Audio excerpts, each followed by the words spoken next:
Welcome to Hemalatha kitchen recipes. ಯಾರೆಲ್ಲ ನನ್ನ ಚಾನಲ್ನ ಫಸ್ಟ್ ಟೈಮ್ ನೋಡ್ತಾ ಇದ್ದೀರಾ, ನನ್ನ ಚಾನಲ್ನ ಸಬ್ಸ್ಕ್ರೈಬ್ ಮಾಡಿ, ಪಕ್ಕದಲ್ಲಿರೋ ಬೆಲ್ ಐಕಾನ್ನ ಕ್ಲಿಕ್ ಮಾಡಿ. ಇವತ್ತು ನಾನು ಯಾವ ರೆಸಿಪಿನ ಮಾಡ್ತಾಯಿದ್ದೀನಪ್ಪ ಅಂತಂದರೆ, ಬಿಗ್ ಬಾಸಲ್ಲಿ ವೈರಲ್ ಆಗಿದ್ದಂಥ ಪೊಟ್ಯಾಟೊ ಎಗ್ ರೆಸಿಪಿನ ಮಾಡ್ತಾಯಿದ್ದೀನಿ.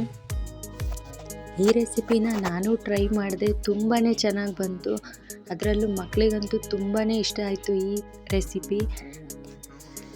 ರೆಸಿಪಿ ತುಂಬಾ ಕ್ವಿಕ್ಕಾಗಿ ಆಗಿಬಿಡುತ್ತೆ. ಈವ್ನಿಂಗ್ ಟೈಮ್ ಸ್ನ್ಯಾಕ್ಸ್ ಥರನೂ ತಿನ್ಬೋದು, ಅಥವಾ ಊಟಕ್ಕೆ ನೀವು ಸೈಡ್ ಡಿಶ್ ಆಗೂ ತಿನ್ಬೋದು. ಈ ರೆಸಿಪಿಗೆ ಏನೇನು ಇಂಗ್ರೀಡಿಯೆಂಟ್ಸ್ ಬೇಕು ಅಂತ ನೋಡೋಣ. ಮೊದಲಿಗೆ ಮೊಟ್ಟೆ 3 ತೊಗೊಂಡಿದ್ದೀನಿ, 2 ಆಲೂಗೆಡ್ಡೆನ ಫ್ರೆಂಚ್ ಫ್ರೈಸ್ ಥರ ಕಟ್ ಮಾಡಿ ಇಟ್ಕೊಂಡಿದ್ದೀನಿ, ಜೊತೆಗೆ ಕೊತ್ತಂಬರಿ ಸೊಪ್ಪು ಸ್ವಲ್ಪ, 1 ಚಿಲ್ಲಿನ ಸಣ್ಣದಾಗಿ ಹೆಚ್ಚಿಟ್ಕೊಂಡಿದ್ದೀನಿ, ಜೊತೆಗೆ ಅಚ್ಕಾರದ ಪುಡಿ ಮತ್ತು ಉಪ್ಪು. ಈಗ ಬನ್ನಿ ಸ್ಟಾರ್ಟ್ ಮಾಡೋಣ. ಮೊದಲಿಗೆ ನಾವು ಒಂದು ಪ್ಯಾನ್ನ ಇಟ್ಕೊಂಡು ಎಣ್ಣೆನ ಹಾಕೋಬೇಕಾಗುತ್ತೆ. ಸ್ವಲ್ಪ ಎಣ್ಣೆನ ಜಾಸ್ತಿನೇ ಹಾಕೋಬೇಕಾಗುತ್ತೆ. ಶಾಲೋ ಫ್ರೈ ಮಾಡ್ಕೋಬೇಕಾಗುತ್ತೆ ಪೊಟ್ಯಾಟೋನ ನಾವು ಗೋಲ್ಡನ್ ಫ್ರೈ ಆಗೋವರೆಗೂ ಫ್ರೈ ಮಾಡಬೇಕಾಗುತ್ತೆ. ನಿಧಾನವಾಗಿ ಫ್ರೈ ಮಾಡಬೇಕು. ಸೋಷಿಯಲ್ ಮೀಡಿಯಾದಲ್ಲಿ ತುಂಬಾ ವೈರಲ್ ಆಯಿತು ಈ ರೆಸಿಪಿ. ನಾನು ಮನೇಲಿ ಟ್ರೈ ಮಾಡಿದಾಗ ತುಂಬಾ ಚೆನ್ನಾಗಿ ಬಂತು, ಮತ್ತು ಮನೇಲಿ ಎಲ್ರಿಗೂ ಕೂಡ ತುಂಬಾ ಇಷ್ಟ ಆಯಿತು.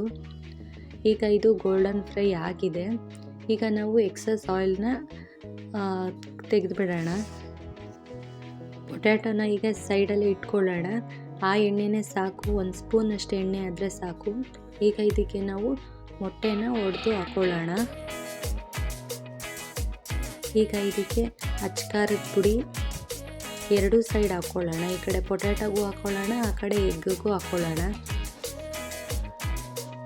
ಉಪ್ಪನ್ನು ಕೂಡ 2 ಸೈಡ್ ಹಾಕ್ಕೊಳ್ಳೋಣ. ಈಗ ಇದಕ್ಕೆ ಹೆಚ್ಚಿಟ್ಟಿರೋಂಥ ಗ್ರೀನ್ ಚಿಲ್ಲೀಸ್ನ ಹಾಕ್ಕೊಳ್ಳೋಣ,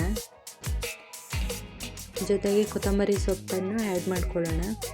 ಈಗ ಮೊಟ್ಟೆನ ಮಾತ್ರ ಮಿಕ್ಸ್ ಮಾಡ್ಕೊಳ್ಳೋಣ.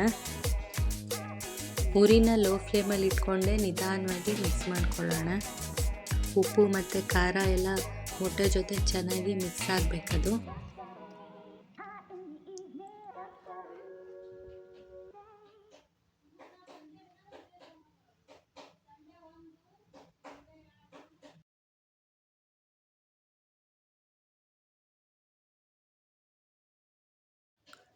ಈಗ ಮೊಟ್ಟೆ ಮತ್ತು ಎಗ್ನ ಎರಡೂ ಕೂಡ ಮಿಕ್ಸ್ ಮಾಡ್ಕೊಳ್ಳೋಣ. ಎರಡೂ ಕೂಡ ಚೆನ್ನಾಗಿ ಮಿಕ್ಸ್ ಆದರೆ Big Boss special potato egg ready ಆಗಿಬಿಡುತ್ತೆ. ಈ ರೆಸಿಪಿ ಇಷ್ಟ ಆದರೆ ನಿಮಗೆ ಲೈಕ್ ಮಾಡಿ.